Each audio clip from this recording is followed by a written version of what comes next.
आज हम देखेंगे ग्लिचेस और हैजार्ड्स क्या होते हैं डिजिटल सर्किट्स में। तो पहले हम देखते हैं ग्लिचेस क्या होते हैं। तो glitches are invalid and unpredicted output of a digital circuit that can be read by the next stage.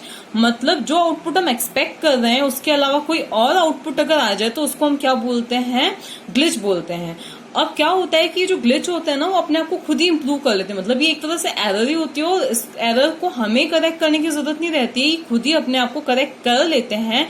But ऐसा ना हो कि आगे जाके, मतलब सपोज हमने यहाँ पे 0 एक्सपेक्ट किया था लेकिन 1 आ गया, अब ये थोड़ी देर बाद अपने आप ये 0 हो जाएगा, लेकिन तब तक ऐसा ना हो कि ये वाला जो आउटपुट है, जो रॉन्ग आउटपुट आया है, वो कहीं और यूज कर लिया जाए। तो इसलिए उनको क्या कर देना चाहिए, उन्हें हटाना चाहिए, उन्हें रिमूव करना चाहिए। ठीक है, it happens due to propagation delays in digital circuits. अब इनका रीजन क्या होता है ग्लिचेस का, प्रोपोगेशन डिले होता है। अब प्रोपोगेशन डिले क्या होता है, देखो अब हम एक एग्जांपल कंसिडर करते हैं। जैसे यहां से हमने इनपुट दिया है और यहां से हमने क्या दिया है, आउटपुट दिया है। ठीक है, अब इसका जो आउटपुट है हमेशा क्या आना चाहिए, 1 ही आना चाहिए। क्यों 1 ही आना चाहिए, क्योंकि अगर हम यहां से इनपुट 0 भी देते हैं तो यहां से क्या गया, 0 गया, यहां से क्या गया, 0 का कॉम्प्लीमेंट 1 गया, और 0 प्लस 1 क्या मिलेगा, 1 मिलेगा। अगर हम यहां से 1 देते हैं तो यहां से गया 1, यहां से गया 0, तो भी हमें आउटपुट क्या मिलना चाहिए, 1 ही मिलना चाहिए, जो जैसा कि हम क्या कर रहे हैं, एक्सपेक्ट कर।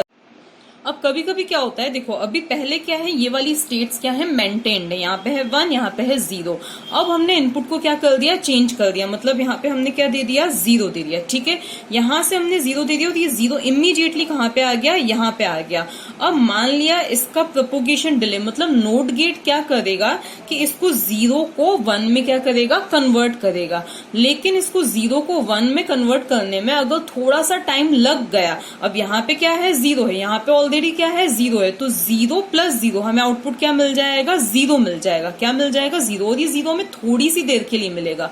और ये 0 हमें क्यों मिला, क्योंकि इस नोट गेट को क्या टाइम लग गया, किस चीज में टाइम लग गया, इस 0 को 1 में कॉम्प्लीमेंट या कन्वर्ट करने में क्या लग गया, टाइम लग गया। तो उसकी वजह से जो प्रीवियस स्टेट थी 0, वही इस गेट के लिए इनपुट का काम करेगी और हमें क्या मिल जाएगा, 0 मिल जाएगा।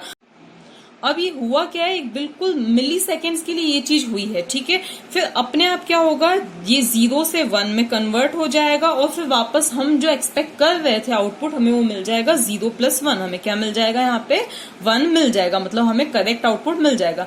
तो ये जो एरर आई थी वो अपने आप ही क्या हो गई, करेक्ट हो गई। हमें करेक्ट करने की जरूरत नहीं पड़ी, हमें डिजायर्ड आउटपुट मिल गया। लेकिन हो सकता है कि तब तक जो रॉन्ग आउटपुट था वो किसी और सर्किट में इनपुट की तरह चला गया। ठीक है, अब ये तो हो गया ग्लिच। अब हम देखते हैं हैजार्ड्स क्या होते हैं। अब हैजार्ड्स क्या होते हैं, it's a temporary disturbance in ideal operation of the circuit which gets dissolved itself. तो ये भी क्या होते हैं, टेम्पररी डिस्टर्बेंस होता है। हमारा पूरा एक बड़ा सा सर्किट है, ठीक है, अब उसमें कुछ टेम्पररी डिस्टर्बेंस हो जाता है और ये भी किसकी वजह से होता है, प्रोपोगेशन डिले की वजह से होता है, जैसा कि अभी हमने देखा था। ठीक है, अब ये जो एरर है, ये जो डिस्टर्बेंस हुआ है, वो भी क्या होता है, अपने आप ही रिजॉल्व हो जाता है। ठीक है, लेकिन उसको भी रिमूव करना चाहिए, क्योंकि ऐसा ना हो कि जो गलत आउटपुट आया है वो आगे कहीं यूज कर लिया जाए। ठीक है, अब ये जो हैजार्ड्स होते हैं वो 3 टाइप्स के होते हैं। एक होते हैं स्टैटिक, दूसरा होता है डायनामिक और तीसरा क्या होता है, फंक्शन हैजार्ड। ये 3 टाइप के होते हैं और आज हम ये स्टैटिक हैजार्ड को बहुत ही डिटेल में पढ़ने जा रहे हैं। अब पहले हम देखते हैं स्टैटिक हैजार्ड क्या होता है।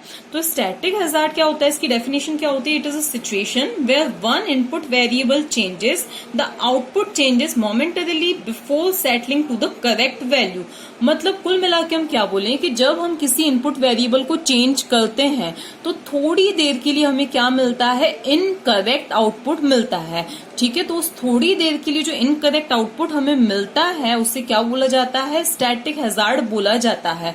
अब देखो इसका अगर हम ग्राफ, इसकी अगर हम टाइमिंग डायग्राम देखें तो ये किस तरह से होता है। देखो मान लिया ये जो आउटपुट है ये 0 पे है। ठीक है, इसके बाद में हमने एक वेरिएबल को क्या किया, चेंज किया, तो वो क्या हो जाएगा, थोड़ी देर के लिए अब हमारा जो आउटपुट है आना क्या चाहिए, 0 ही आना चाहिए, लेकिन वो थोड़ी देर के लिए क्या हो जाएगा, 1 हो जाएगा और फिर वापस अपनी करेक्ट पोजीशन पे, मतलब एक करेक्ट वैल्यू पे क्या हो जाएगा, सेट हो जाएगा। इसी तरह से हो सकता है कि अभी हमारा आउटपुट आउटपुट क्या है, 1 है। हमने कोई इनपुट वेरिएबल, एक इनपुट वेरिएबल चेंज किया और वो थोड़ी देर के लिए उसने रॉन्ग रिजल्ट दिया, मतलब 0 पे आ गया और फिर अपने आप कहाँ चला जाएगा, वो वापस से 1 पे चला जाएगा। तो ये जो थोड़ी देर के लिए जो स्पाइक्स बनी है, तो इन्हें ही क्या बोला जाता है, स्टैटिक हैजार्ड्स बोला जाता है। अब स्टैटिक हैजार्ड्स भी दो टाइप के होते हैं, एक होता है स्टैटिक 1 हैजार्ड होता है और दूसरा क्या होता है, स्टैटिक 0 हैजार्ड होता है। तो पहले हम देखते हैं स्टैटिक 1 हैजार्ड क्या होता है। अब स्टैटिक 1 हैजार्ड क्या होता है, if the output is currently at logic 1, मतलब हमारा जो आउटपुट है वो करंटली क्या है, लॉजिक 1 पर है। ये 1 है, ये 0 है, तो आउटपुट हमारा करंटली क्या है, लॉजिक 1 पर है। And after the input changes its state, मतलब हमने इनपुट को, किसी भी एक इनपुट को चेंज किया, the output momentarily changes to 0 before settling to 1। तो आउटपुट थोड़ी देर के लिए क्या हो जाएगा, 0 हो जाएगा और फिर वापस अपने आप क्या हो जाएगा, वापस कहाँ पे आ जाएगा, 1 पे सेट हो जाएगा। तो इसको क्या बोला जाता है, मतलब हमारा जो एक्सपेक्टेड आउटपुट क्या था, 1 था, लेकिन थोड़ी देर के लिए वो कहाँ चला गया, 0 पे चला गया और वापस कहाँ आ गया, 1 पे आ गया। तो इसको क्या बोला जाता है, स्टैटिक 1 हैजार्ड बोला जाता है। अब इसका हम देखते हैं एक एग्जाम्पल। अब सपोज हमें ये क्वेश्चन दिया हुआ है जिसमें हमें ये मिन टर्म्स दी हुई है।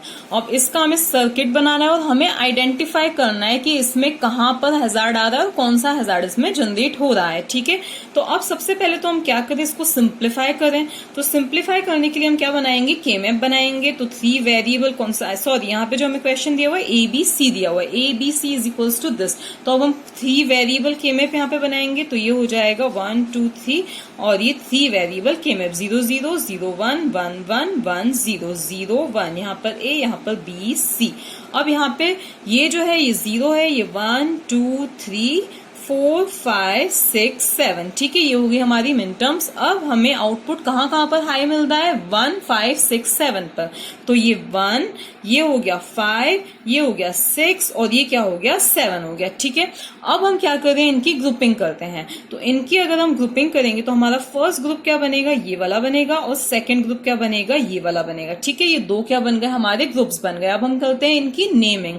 तो F इज इक्वल्स टू हमें क्या मिल जाएगा, तो पहले हम अगर इस वाले ग्रुप का नाम लिखें तो यहाँ पर A की वैल्यू तो चेंज हो रही है बट B की वैल्यू क्या है, फिक्स। B और C की वैल्यू क्या है, फिक्स है, क्या है, 0 1।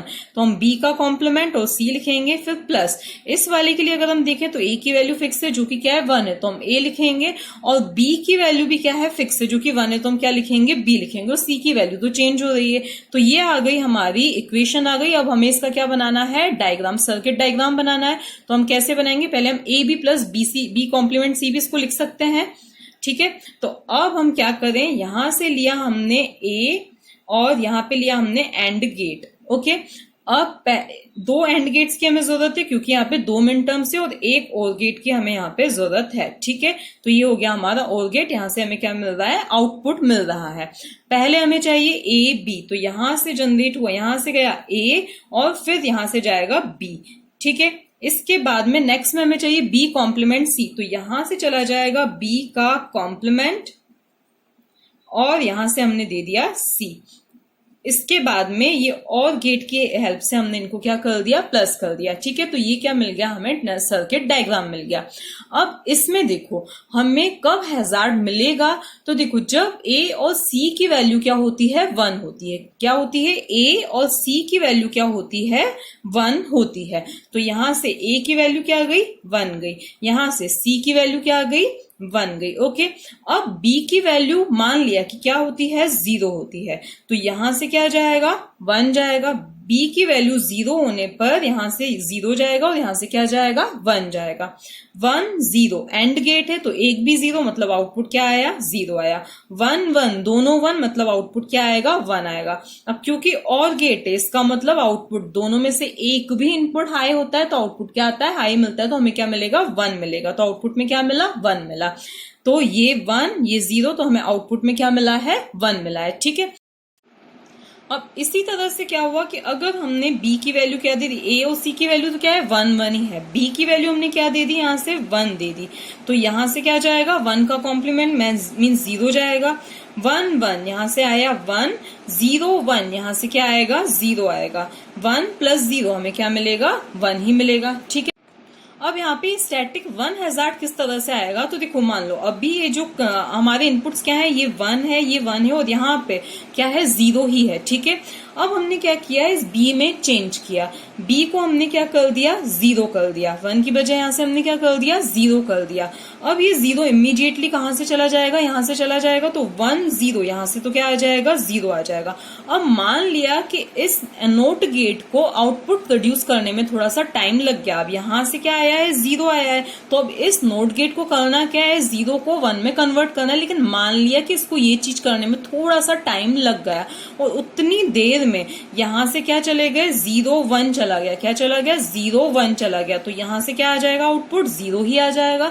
तो 0 + 0 हमें क्या मिल जाएगा, 0, जबकि हमारा एक्सपेक्टेड आउटपुट क्या था, 1 था, लेकिन हमें मिला क्या, 0 मिला। क्यों 0 मिला, क्योंकि इस नोट गेट के प्रोपोगेशन डिले की वजह से इसको टाइम लग गया अपना आउटपुट प्रोड्यूस करने में, इसलिए उतनी देर में जो पहले के इनपुट्स थे वही यहां से चले गए, और हमें क्या मिल गया, रॉन्ग आउटपुट मिल गया, मतलब हमें क्या मिल गया, यहाँ पे 0 मिल गया। अब ये 0 जो है एक बिल्कुल थोड़ी सी देर के लिए मिला हमें, उतनी ही देर में इसने क्या किया, नोट गेट ने अपना आउटपुट प्रोड्यूस करके 1 प्रोड्यूस कर दिया, 1 1 अगेन 1 एंड 0 + 1, वापस हमें क्या मिल जाएगा, 1 मिल जाएगा। तो वापस जो है हमें स्टेबल आउटपुट, सही आउटपुट मिल जाएगा। तो ये जो चीज है ये क्या होती है, स्टैटिक हैजार्ड कहलाती है, ठीक है। अब अगर हमें आइडेंटिफाई करना है कि हमें केमैप देख के हम आइडेंटिफाई कर दे कि कब ये हैजार्ड प्रोड्यूस होता है, तो हम आराम से कर सकते हैं। देखो हैजार्ड की जो कंडीशन होती है केमैप में, हम कैसे आइडेंटिफाई कर सकते हैं, दो ऐसे एडजेसेंट वंस जिनका कोई ग्रुप ना बनता हो, मतलब देखो ये 2 ग्रुप्स बने हैं, लेकिन ये 2 वंस भी क्या है, एडजेसेंट है, इनका हम चाहे तो ग्रुप बना सकते थे, लेकिन हमने क्यों नहीं बनाया, क्योंकि हमें जरूरत नहीं पड़ी। तो ये जो 2 एडजेसेंट वंस हैं, इनकी वजह से क्या हुआ है, हैजार्ड प्रोड्यूस हुआ है, ठीक है। तो अब अगर हमें इस हैजार्ड को क्या करना है, रिमूव करना है, तो हमें इन 2 वंस का भी क्या बनाना पड़ेगा, ग्रुप बनाना पड़ेगा, और इसके करस्पॉन्डिंग जो टर्म है उसको भी क्या करना पड़ेगा, इंक्लूड करना पड़ेगा। ऑल्दो ये चीज जो केमैप की जो टर्म्स है उसके अगेंस्ट होती है, लेकिन फिर भी हैजार्ड को रिमूव करने के लिए हमें इस टर्म को भी क्या करना पड़ेगा, इंक्लूड करना पड़ेगा, ठीक है। तो अब इसके लिए जो टर्म आ रही है वो कौन सी आ रही है, अगर हम इसका भी ग्रुप बना दें तो इसके लिए टर्म क्या आ रही है, यहाँ पे ए की वैल्यू क्या है, फिक्स है, क्या है, 1 है, और यहाँ पर इन दोनों में अगर हम देखें तो सी की वैल्यू क्या है, फिक्स है, क्या है, 1 है, तो यहाँ पे हम क्या लिख देंगे, सी लिख देंगे, ठीक है। तो अगर हम इस AC को इसमें कर देते हैं इंक्लूड, तो ये जो हैजार्ड है वो क्या हो जाएगा, रिमूव हो जाएगा। अब हम आइडेंटिफाई भी इजीली कर सकते हैं कि कब हैजार्ड प्रोड्यूस हो रहा है, AC पे हैजार्ड प्रोड्यूस हो रहा है, AC मतलब जब A की वैल्यू 1 एंड जब C की वैल्यू 1, देखो A और C की वैल्यू 1 रखी तभी हमें ये चीज मिली है।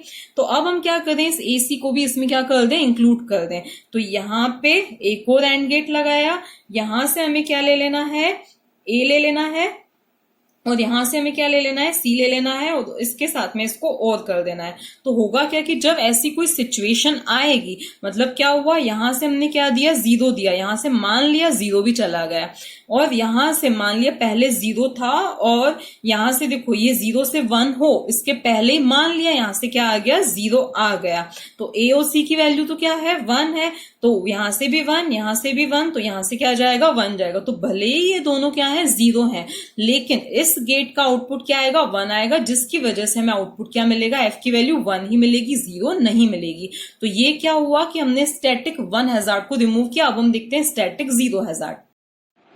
अब स्टैटिक 0 हैजार्ड क्या होता है, if the output is currently at logic 0, मतलब आउटपुट कहां पे है, अभी लॉजिक 0 पर है, and after the input changes its state, मतलब हमने इनपुट को चेंज किया, the output momentarily changes to 1 before settling on 0।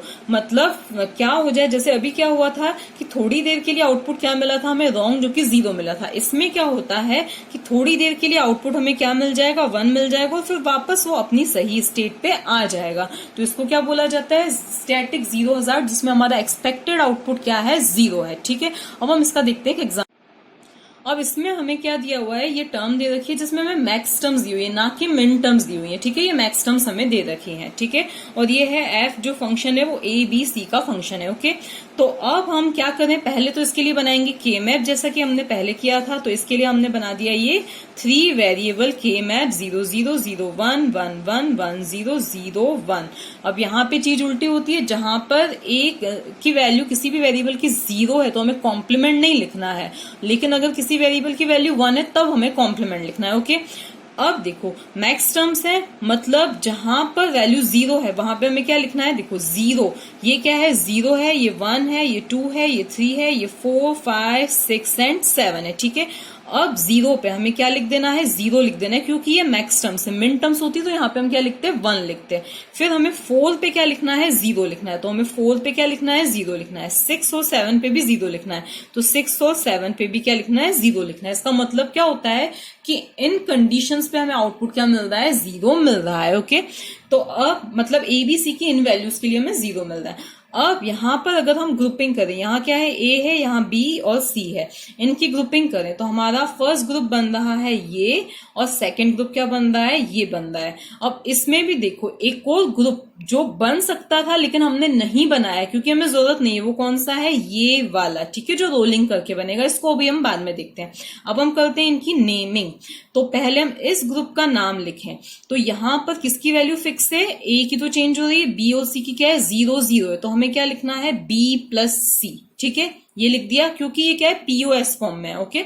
इसके बाद में अब अगर हमें इस ग्रुप का नाम लिखना है तो यहाँ पे ए की वैल्यू फिक्स है, क्या है, 1 है, तो हमें क्या लिखना है, ए का कॉम्प्लीमेंट लिखना है। फिर यहाँ पर सी की वैल्यू, बी की वैल्यू भी क्या है, फिक्स है, क्या है, 1 है, तो हम क्या लिखेंगे, क्योंकि बी की वैल्यू 1 है तो हम क्या लिखेंगे, बी का कॉम्प्लीमेंट लिखेंगे। अब इसका भी हम बनाते हैं सर्किट। तो अब ये क्या है, मैक्स टर्म्स है, तो हमें 2 और गेट्स की जरूरत पड़ेगी और एक एंड गेट की जरूरत पड़ेगी, ओके।